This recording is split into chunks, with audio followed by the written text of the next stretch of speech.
விக்ரம் படம் எவ்வளோ பெரிய வெற்றி அப்படிங்கிறது நான் சொல்லி உங்களுக்கு தெரிய தேவையில்ல. ஏன்னா, நீங்க எல்லாருமே அந்த படத்த கொண்டாடிக்கிட்டு இருக்கீங்க. ஸோ, இன்னை வரையுமே வந்து மிகப்பெரிய ரெக்கார்டு அப்படின்னு சொல்லக்கூடிய எல்லாத்தையுமே வந்து விக்ரம் படம் வந்து உடைச்சு நொறுக்கிடுச்சு அப்படின்னு தான் சொல்லணும். ஆனாலுமே ஓடிடில ஒரு படம் ரிலீஸ் ஆனதுக்கு அப்புறமும் தியேட்டர்ல வந்து ஒரு மிகப்பெரிய நம்பரை கலெக்ட் பண்ணியிருக்கு அப்படின்னா, அது எவ்வளோ பெரிய வெற்றியா இருக்கும்? அது என்ன நம்பர் அப்படிங்கிறத இந்த வீடியோல நம்ம டிஸ்கஸ் பண்ணுவோம். அதுக்கு அடுத்ததா வந்து ஒவ்வொரு ஸ்டேட்ல இதுவரையும் எவ்வளோ டோட்டலா கலெக்ஷன் ஆயிருக்கு, ஓவர்சீஸ்ல எவ்வளோ கலெக்ஷன் ஆயிருக்கு அப்படிங்கிறத எல்லாத்தையுமே மொத்தமா வந்து கடைசியா நம்ம ஒரு ஃபைனல் ரிப்போர்ட் ஒன்று பார்த்துருவோம். அதுக்கு அடுத்ததா இந்த 500 கோடி, 600 கோடி, 700 கோடி அப்படின்னு பெருசா ஒரு நம்பரை வந்து சொல்றாங்க. இவ்வளோ கோடி கலெக்ஷன் ஆயிடுச்சு. நிறைய பேர் வந்து மறைக்கிறாங்க அப்படின்னு சொல்றாங்க. இன்னொரு பக்கம் வந்து ரொம்ப கம்மியா தான் கலெக்ட் ஆயிருக்கு. வேணும்னே வந்து ஒரு விளம்பரத்துக்காக இவ்வளோ பண்ணியிருக்காங்க, இவ்வளோ கலெக்ட் ஆயிருக்கு அப்படிலாம் வந்து சொல்றாங்க. ஸோ எது உண்மை அப்படிங்கிறத இந்த வீடியோல நம்ம தெரிஞ்சுக்கலாம். ஸோ வீடியோக்குள்ள போறதுக்கு முன்னாடி நம்ம சேனலை நீங்க சப்ஸ்கிரைப் பண்ணல அப்படின்னா பண்ணிடுங்க. பக்கத்தில் இருக்க பெல் ஐக்கனை அப்படியே ப்ரெஸ் பண்ணிடுங்க. வாங்க வீடியோக்குள்ள போகலாம். நான் சொல்லியிருந்தேன்ல, ஒரு படம் ஓடிடியில் ரிலீஸ் ஆனதுக்கு அப்புறமும் தியேட்டரில் வந்து இவ்வளோ கலெக்ஷன் எடுக்க முடியுமா அப்படின்னு நான் ரொம்ப ஷாக் ஆனேன்னு சொன்னேன்ல, அதை பற்றி பேசுவோம். என்ன அப்படின்னா, இப்போ இந்த காலம் எப்படிப்பட்ட ஒரு காலம்னா, தியேட்டரில் ஒரு படம் வருதுன்னா எப்படி இருந்தாலும் 10 நாளில் ஓடிடியில் வந்துடும், அப்போ பார்த்துக்கலாம், தியேட்டர்லாம் ஒன்று போய் செலவுலாம் பண்ண தேவையில்லை அப்படின்னு இருக்கக்கூடிய காலத்தில் விக்ரம் படத்தை 2-3 வாட்டி ஃபேமிலியோடு போய் பார்த்த கதைலாம் இருக்குது. ஸோ அந்த மாதிரி ஃபேமிலி ஆடியன்ஸை பயங்கரமாக வந்து வர வச்சு பயங்கர ரெக்கார்டுகள்லாம் இருக்கிற எல்லா ரெக்கார்டையுமே பிரேக் பண்ணி தமிழ்நாட்டிலே நம்பர் 1, கேரளாலே நம்பர் 1, மலேசியாலே நம்பர் 1, யூகேலே நம்பர் 1, யூஎஸ்ஏலே நம்பர் 1, இந்த மாதிரி நம்பர் 1 லிஸ்ட்டே பெருசாக போயிட்டுருக்கோம். அதை நான் சொன்னேன் அப்படின்னா இந்த வீடியோவே ரொம்ப லென்த்தாக போயிடும். ஸோ இந்த மாதிரி அவ்வளோ ரெக்கார்டு எல்லாத்தையுமே பிரேக் பண்ணி இந்த படம் இப்போ ஓடிடியில் வந்ததுக்கப்புறமும் இந்த படத்தை ஓடிடியில் ஈஸியாக பார்த்துடலாம். அதுவும் ஓடிடியில் ஹாட்ஸ்டாரில் அவ்வளோ சவுண்ட் எஃபெக்டோட சூப்பராக இருக்குது. ஆனாலுமே தேட்டரில் போய் 38வது நாள், அதுவும் ஒரு படம் ரிலீஸ் ஆகி இப்போ ஒரு 10வது நாளோ 12வது நாளோ இல்லை 20வது நாளோ கூட ஓகே, 38வது நாள் படம் ரிலீஸ் ஆகி கிட்டத்தட்ட 1.5 மாதம் கிட்ட ஆகுது. இப்போவும் வந்து ஒரு படம் வந்து இவ்வளோ கோடி கலெக்ட் பண்ணியிருக்கு அப்படின்னா அது மிகப்பெரிய விஷயம். எவ்வளோ அப்படின்னு பார்த்தீங்கன்னா, வேர்ல்டு வைடு நேற்று வந்து 38வது நாள் வந்து 1.5 கோடி கலெக்ட் பண்ணியிருக்கு. 1.45 கோடி. இது ஒரு மிகப்பெரிய விஷயம். இது வந்து என்னடா 1 கோடி 1.5 கோடி தானே, இதுக்கு என்ன இவ்வளோ பெரிய விஷயமா பேசுகிறேன் அப்படின்னா, அது மிகப்பெரிய விஷயம். ஏன்னா 38வது நாளில் தேட்டரில் ஓடுறதே பெரிய விஷயம். அதுலேயும் இவ்வளோ பெரிய நம்பரை கலெக்ட் பண்ணுது அப்படின்னா அது மிகப்பெரிய ரெக்கார்டு. ஸோ சினிமாவை பற்றியோ இல்லை சினிமாவோட அந்த வியாபாரத்தை பற்றி தெரிஞ்சவங்களுக்கு இந்த நான் சொல்கிற விஷயம் வந்து புரியும்.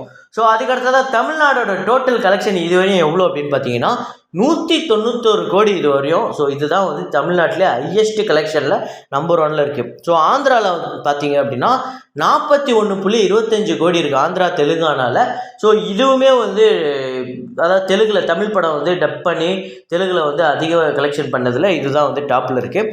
அதுக்கடுத்ததான் வந்து கர்நாடகாவில் வந்து 26.85 crore, 26.85 கோடி. ஸோ கர்நாடகாலேயே வந்து அதிக வசூல் பண்ண தமிழ் படம் அப்படிங்கிற ஒரு லிஸ்ட்டும் வந்து நம்ம விக்ரம் படத்துக்கு இருக்குது. அதுக்கு அடுத்ததாக பார்த்தீங்கன்னா கேரளாவில் 42 கோடி. இது வந்து கேரளாலேயே அந்த ஹையஸ்ட் கலெக்ஷனில் மலையாள ஃபிலிம்ஸ் இருக்கும்ல, அந்த லிஸ்ட்டில் இது 6வது இடத்துல இருக்குது. இது ஒரு மிகப்பெரிய விஷயம். அதுக்கு அடுத்ததாக ரெஸ்ட் ஆஃப் இந்தியா, அதாவது ஹிந்தி ப்ளஸ் அந்த நார்த் இந்தியாவில் கலெக்ட் பண்ண அமௌண்ட்டு வந்து 18 கோடி கலெக்ட் பண்ணியிருக்கு. ஓவர்சீஸில் வந்து 129 கோடி கலெக்ட் பண்ணியிருக்கு.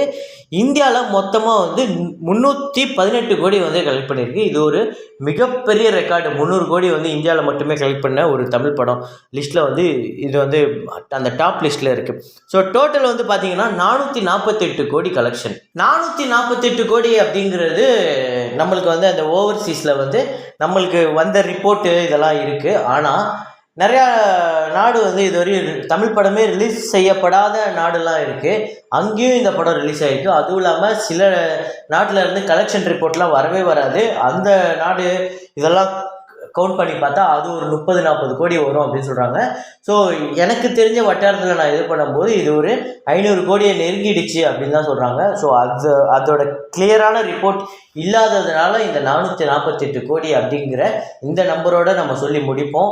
ஸோ வந்து ஃபைனல் ரிப்போர்ட் அப்படிங்கிறத நான் வந்து ரொம்ப தெளிவாக ஒவ்வொரு ஸ்டேட்டில் எவ்வளோ கலெக்ட் ஆகிருக்கு, ஓவர்சீஸ் எவ்வளோ கலெக்ட் ஆகிருக்கு அப்படிங்கிறத ரொம்ப தெளிவாக சொல்லியிருக்கேன்.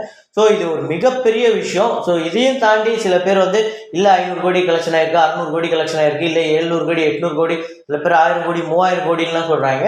ஸோ அதெல்லாம் கிடையாது.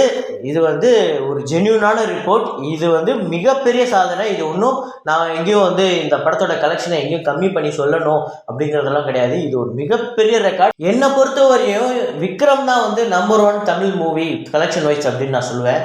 ஏன் அப்படின்னா 2.0 என்ன தான் வந்து 650 கோடி கலெக்ட் பண்ணியிருந்தாலுமே அதோட பட்ஜெட் அப்படிங்கிறது 570 கோடி. ஸோ அதோட ப்ராஃபிட் அப்படிங்கிறத பார்க்கும்போது அது வேறையாக இருக்கும். ஸோ ப்ராஃபிட் பெருசாக எடுத்துருக்க மாட்டாங்க. 570 கோடி போட்டு 30-40 கோடி எல்லாம் போக ஷேர் மட்டும் வருது அப்படின்னா அது ப்ராஃபிட் கிடையாது. 150 கோடி போட்டு 300 கோடி எடுக்கிறது தான் ப்ராஃபிட்டு, 400 கோடி எடுக்கிறது தான் ப்ராஃபிட்டு. ஸோ அப்படி பார்த்தா விக்ரம் தான் வந்து இன்னைக்கு நிலவரப்படி, இனி வரப்போகிற காலம் எப்படின்னு தெரியாது, இன்னைக்கு நிலவரப்படி அதிக ப்ராஃபிட்டபிள் மூவி அப்படின்னு நம்ம விக்ரமை வந்து தலை தூக்கி சொல்லலாம்.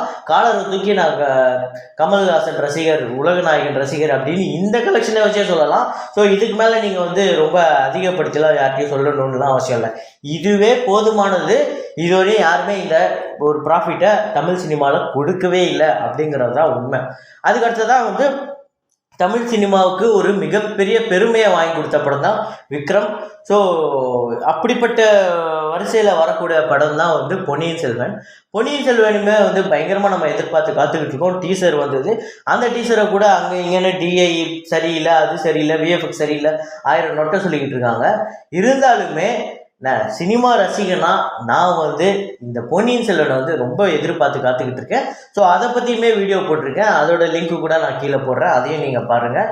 ஸோ அதுக்கு என்ன கமெண்ட்ஸ் அப்படிங்கிறதையும் அதில் சொல்லுங்கள். ஸோ இந்த வீடியோவை பற்றி நீங்கள் என்ன நினைக்கிறீங்க, இந்த கலெக்ஷன் ரிப்போர்ட்டை பற்றி என்ன நினைக்கிறீங்க? இந்த நான் சொன்னேன்ல, என்ன தான் வந்து 2.0 வந்து அவ்வளோ கலெக்ட் பண்ணியிருந்தாலுமே ப்ராஃபிட்டபிள் அப்படின்னா விக்ரமை தான் சொல்ல முடியும் நம்பர் 1 ப்ராஃபிட்டபிள் மூவி அப்படின்னு. ஸோ 800 கோடின்னு சொல்லுவாங்க சில பேர் 2.0வை. 800 கோடியாக இருந்தாலுமே ஒரு பக்கம் வந்து அது சைனாவில் ரிலீஸ் பண்ணியிருந்தாங்க. ஒருவேளை 2.0 சைனாவில் ரிலீஸ் பண்ணாங்க அப்படின்னா அது இன்னும் பெரிய நம்பரை கலெக்ட் பண்ணும். இங்கே இருக்கக்கூடிய பெரிய ரெக்கார்டுகள்லாம் உடைக்கப்படும் அப்படின்னு கூட நம்ம சொல்லலாம். ஸோ நீங்கள் என்ன நினைக்கிறீங்க அப்படிங்கிறத கமெண்ட்டில் போடுங்க. ஸோ இதே மாதிரி ஒரு வீடியோவில் மீண்டும் உங்களை நான் சந்திக்கிறேன். Signing off Rahman.